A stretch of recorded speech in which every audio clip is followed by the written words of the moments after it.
কালী পুজোর দিন একটা ইনসিডেন্ট ঘটে। ইনসিডেন্টে আমি এর আগের দিন প্রেসে ডিটেলসে বলেছি, ওখানে মুসলিম পিপলদের এগেনস্টে কেস হয় এবং হিন্দু শিখ পিপলদের এগেনস্টে কেস হয়।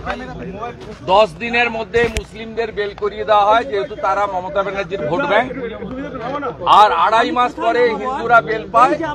স্টিল নাও গুগ্গি সিং এবং তার একজন 12 ক্লাসের ছেলে, যিনি এবছর পরীক্ষা দেওয়ার কথা ছিল, তার পরীক্ষা বরবাদ করে দিয়েছে নারকেলডাঙ্গা পুলিশ তথা কলকাতা পুলিশ। আমি বলেছিলাম সিপির সঙ্গে আমি অফিসিয়ালি মিট করব, না থাকলেও তার অফিসে রিপ্রেজেন্টেশন দেব। আমার অফিস থেকে সিপিকে মেল করা হয় লালবাজারে। উনি মমতা ব্যানার্জিকে জিজ্ঞেস করেন, মমতা ব্যানার্জিকে জিজ্ঞেস না করে এর দম নেই। এ সিপিএম এর আমল থেকে এই মালটাকে আমি চিনি, মনোজ বার্মাকে। এ পশ্চিম মেদিনীপুরে যেভাবে অত্যাচার করেছে ট্রাইবেলদের উপরে এবং কুর্মীদের উপরে, যেভাবে হেমব্রম, হাঁসদা, টুডু, মাঝি এবং মাহাতোদেরকে ঝুলিয়ে ঝুলিয়ে মারত, I know him very well, this Manoj Barma culprit. এই লোকটা মমতার নির্দেশে লালবাজারে না বসে ডিসি সেন্ট্রাল অফিসে আমাকে ডাকে এবং এখানে আমি ওকে বলেছি যে মুসলমানদেরকে 10 দিনে বেল দিয়েছেন আর হিন্দুদের শিখদেরকে আটকে রেখেছেন। এটা কোন সরকার চলছে? এটা কি পাকিস্তান না বাংলাদেশের পুলিশ? চিন্ময় কৃষ্ণ দাস প্রভুকে যেমন আটকে রেখেছেন, এখানে সনাতন সমাজের লোক এবং শিখ সমাজের লোককে আটকে রেখেছেন এবং একটা স্টুডেন্টের শিখ স্টুডেন্ট তার লাইফ বরবাদ করেছেন।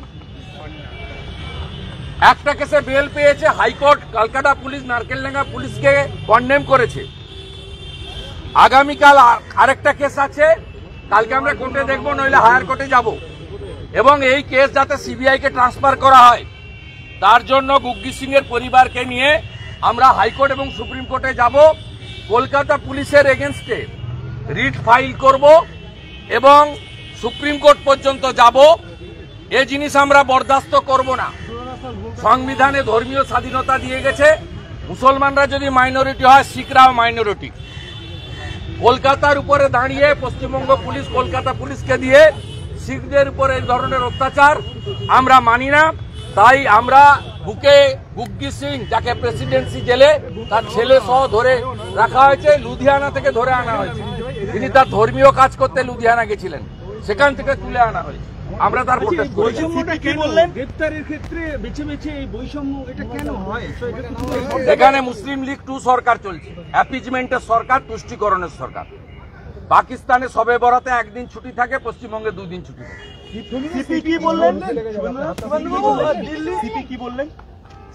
সিপি আমাদের ডকুমেন্ট নিল তো, আমরা ডকুমেন্টে কথা বলেছি। আমি রিপ্রেজেন্টেশন আনিনি। আমি ওনাকে বললাম আপনি লালবাজার থেকে এখানে এলেন কেন? মমতা ব্যানার্জিকে জিজ্ঞেস করে মমতা ব্যানার্জি বলেছে যান, কিন্তু ওখানে যাবেন। লালবাজার কি মমতার বাপের না মনোজ বার্মার বাপের সম্পত্তি? ওটা আপনাকে লালবাজারে যেতে না দেওয়াটাই উদ্দেশ্য। আরে এগুলো বুঝি, এটা সরকারি অফিস, আমার কোনো ব্যাপার না। আমার পারপাস হচ্ছে একে রিলিজ করা, নারকেলডাঙ্গা পুলিশ কলকাতা পুলিশকে এক্সকেজ করা এবং শিখ সমাজের পাশে থাকা। মুসলমানরা মমতা ব্যানার্জির চোখে মাইনরিটি হলে শিখ, জৈন, বুদ্ধিস্টরাও তো হাইকোর্ট মে যাও, হাইকোর্ট মে চলে যাও। দেবাংশু বসাকের ডিভিশন বেঞ্চ, তারা বলছেন যাদের কাছে Aadhaar card, voter card, ration card আছে তারাও নাগরিক, এই মুহূর্তে তারা বাংলাদেশ থেকে এসছে। তিনিও এই আশঙ্কা প্রকাশ করছেন। শুনুন, আলটিমেটলি তো জাজই হন, এমএলএ হন, এমপি হন, মন্ত্রী হন, আর পুলিশে কাজ করুন, আর সরকারি আমলাই হন, প্রত্যেকেই তো মানুষ। আপনিও, যার হুঁশ আছে সেই মানুষ। প্রত্যেকেই সংবেদনশীল, কি হচ্ছে সবাই জানে, তাই তিনি এই মন্তব্য করেছেন। আমাদের ভিডিও ভালো লাগলে লাইক এবং শেয়ার করুন। কমেন্ট সেকশনে গিয়ে জানান আপনাদের মতামত। আরও ভিডিও পেতে আমাদের চ্যানেল সাবস্ক্রাইব করুন এবং প্রতি মুহূর্তে খবরের আপডেট পেতে প্রেস করুন বেল আইকন।